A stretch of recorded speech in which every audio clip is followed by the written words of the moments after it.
अगली राशि की तरफ बढ़ते हैं, कन्या राशि की तरफ, जहाँ पे द्वादश भाव में जो है केतु जा रहे हैं। और द्वादश भाव को वैसे ही हम ये बोलते हैं कि मोक्ष का कारक भी है, विदोषों का कारण भी है, और एक्सपेंसेस का कारक भी है। तो यहाँ पे और प्लस हमारी जो हम ये कहते हैं कि आपकी जो एक पर्सनल लाइफ होती है हस्बैंड वाइफ के साथ, उसका भी कारक है। बिल्कुल, मैरिड लाइफ का जो सुख है वो भी 12वां भाव है जी।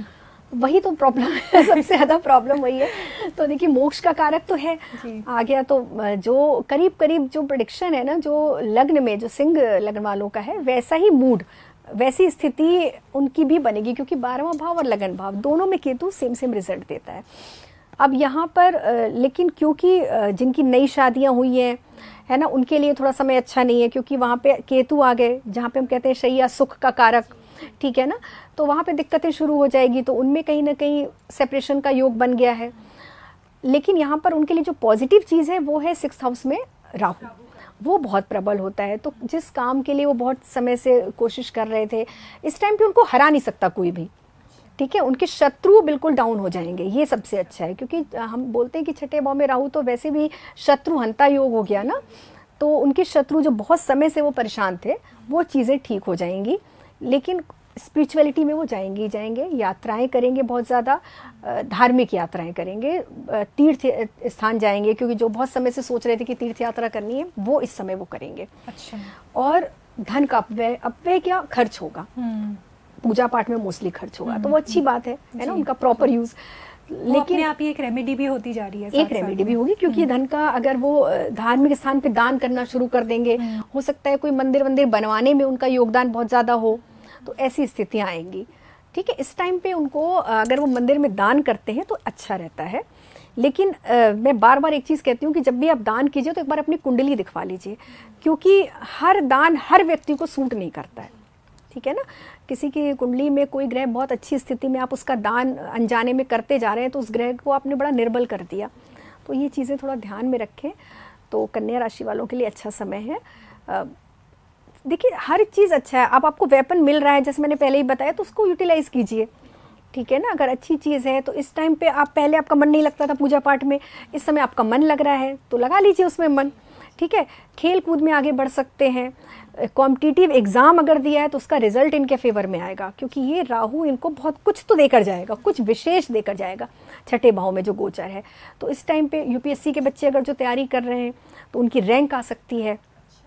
हाँ, किसी का 4 अटेम्प्ट हो गया है ना, 4th अटेम्प्ट में निकाल लिया उन्होंने यूपीएससी, ऐसी न्यूज़ आपको मिलेगी सुनने को।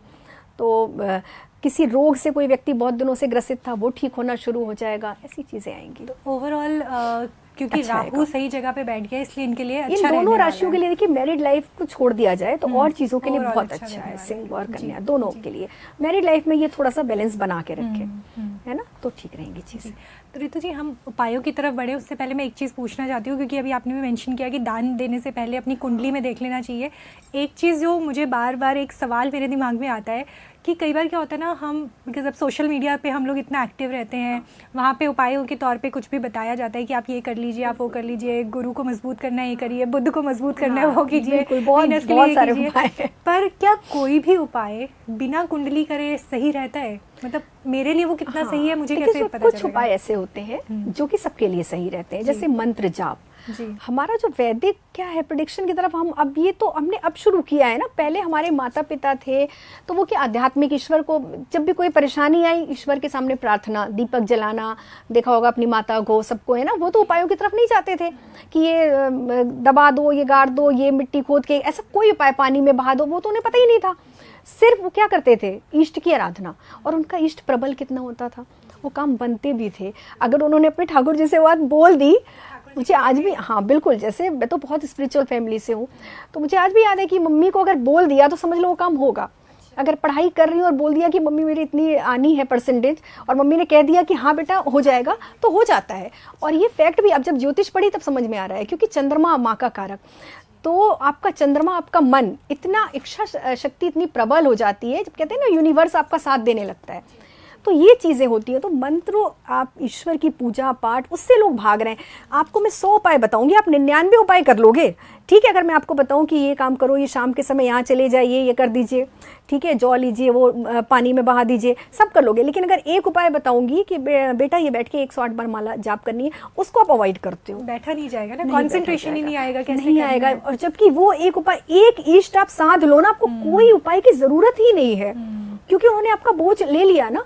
आपने एक भगवान बना लिया कि ये ईश्वर मेरे हैं, उनसे एक संबंध बनाओ। ऐसे नहीं कि भगवान को भगवान की तरह मत पूजो कभी भी, है ना, फिर वो बड़ा बैरियर आ जाता है बीच में। हमेशा उनको माता पिता, दोस्त, पति पत्नी, जो संबंध, भाई बहन बनाना बना, फिर देखो अपना जीवन, मतलब जीवन ही चेंज हो जाता है बिल्कुल। क्योंकि देखिए चैतन्य चरितमृत में कितनी अच्छी बात लिखी है कि जीवेरा स्वरूप होए कृष्णेरा नित्य दास। हमारे जो जीव की जो स्वरूप है ना, मूल आत्मा का, वो है कि कृष्ण का नित्य दास, ईश्वर का। तो हम उस स्वरूप को भूल गए हैं, तभी तो दिक्कतें परेशानियां आती क्यों है? इसीलिए आती हैं क्योंकि हम ईश्वर की दास्ता नहीं स्वीकार करते हैं, लेकिन लोगों की दास्ता स्वीकार करते हैं। ठीक है, अब अफेयर हो गया, ठीक है, कोई गर्लफ्रेंड है, आपका बॉयफ्रेंड है, उसके प्रति आपने दास्ता स्वीकार कर ली ना, हर कार्य आपने अपने आप को चेंज कर दिया। ईश्वर के लिए आप चेंज नहीं होते, तो अपने स्वरूप के अगेंस्ट हम जाते हैं, तभी परेशानी आती है। तो उसकी दास्ता स्वीकार कर लो एक बार, सारी दिक्कत ही खत्म है। तो मुझे तो लगता है कि अगर आप अपने भगवान को रोज थोड़ा सा समय देते हो, तो आपको उपाय की जरूरत नहीं होती। तो ईष्ट जो है वो कुंडली से भी पता किए जा सकते हैं, या हमारी भक्ति किस डायरेक्शन में जा रही है उससे पता किया जा सकता है? देखिए, ईस्ट का मतलब क्या होता है ना, love at the first attraction, first sight. मतलब एक बार आपने देखा, समझ में आ गया।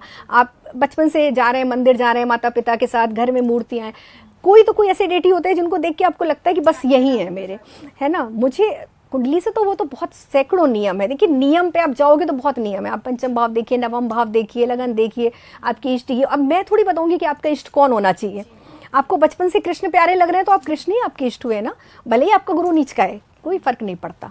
ठीक है, बचपन से ही वो कनेक्टिविटी, वो ईश्वरीय जो प्रावधान है ना, वो पास्ट लाइफ से आप लेकर आते हो कि जो साधना आपने, जिसकी पूजा आराधना आपने पिछले जन्म में की है, वही देवता आपको अट्रैक्ट करेंगे। ठीक है ना। तो मुझे नहीं लगता कि कुंडली से देखकर आप कोई इष्ट बना सकते हो। ठीक है, इष्ट आपका हृदय, आपकी आत्मा चुनती है, और वही सच होता है। तो रितु जी, आपने बहुत ही खूबसूरत ये बात बोली है कि इष्ट जो है हमारी आत्मा चुन लेती है कि उसको किससे कनेक्ट होना है। अब हम बात करते हैं कन्या राशि वालों के उपायों के बारे में, जो हमारे डिस्कशन में पीछे छूट गया है। कन्या राशि के लिए भी देखिए, बुध को प्रबल करना अच्छी बात है, लेकिन क्योंकि 12वें भाव में इनके हो रहा है गोचर, तो इनको एक उपाय ये करें कि होता है ना, किसी भी ऐसे हॉस्पिटल में जाके कुछ मेडिसिन का दान करना शुरू कर दें। ठीक है, और राहु इनका 6ठे भाव में है, तो ये राहु के लिए कोई अंधे लोगों का, जो ब्लाइंड लोगों का अस्पताल होता है या जो भी होता है, वहाँ जाकर भी उनकी कुछ सेवा में कुछ दान करना शुरू कर दें। तो ये उपाय इनके लिए एक तो कारगर होगा, बहुत अच्छा। दूसरा है कि माँ सरस्वती की आराधना करें। ये सरस्वती की आराधना करेंगे तो इनका जो 6th हाउस का राहु है वो और प्रबल होगा, तो उससे संबंधित रिजल्ट इनको अच्छे मिलेंगे। हम कहते हैं ना, जो ग्रह हमारे कमज़ोर होते हैं उसका तो हम दान करते हैं, लेकिन जो अच्छे होते हैं उसको हम बढ़ाने के लिए पूजा पाठ करते हैं या उसका स्टोन पहनते हैं। तो ये बहुत अच्छा उपाय है इनके लिए। और एक बार ये इसी दौरान किसी भी समय एक लहसुनिया कैट्स आई जो आता है, वो अपने वजन के हिसाब से, जैसे हम देखते हैं ना, अगर 70 वजन है आपका तो 7.25 रत्ती का लेके अपने ऊपर से एंटी क्लॉकवाइज 21 बार उतार कर और हनुमान जी के चरणों में रख के आ जाएं। तो जो ये 12वें भाव का केतु इनको रिजल्ट खराब दे रहा था, वो नहीं देगा। तो ये इनके लिए एक बहुत अच्छा उपाय है। इनको पहनना नहीं है, ये ध्यान रखें कि ये ना हो कि पहन लें, पहनना बिल्कुल नहीं है, इनको वहाँ रख कर आना है जी। तो हनुमान जी के चरणों में रख दें या पानी में प्रवाहित कर दें, दोनों में से कोई भी एक काम कर सकते हैं जी। अगर आप ज्योतिष से जुड़ी अधिक जानकारी प्राप्त करना चाहते हैं तो डाउनलोड करें माई ज्योतिष ऐप। एस्ट्रोलॉजी से जुड़ी लेटेस्ट जानकारी के लिए फॉलो करें माई ज्योतिष का फेसबुक और इंस्टाग्राम पेज।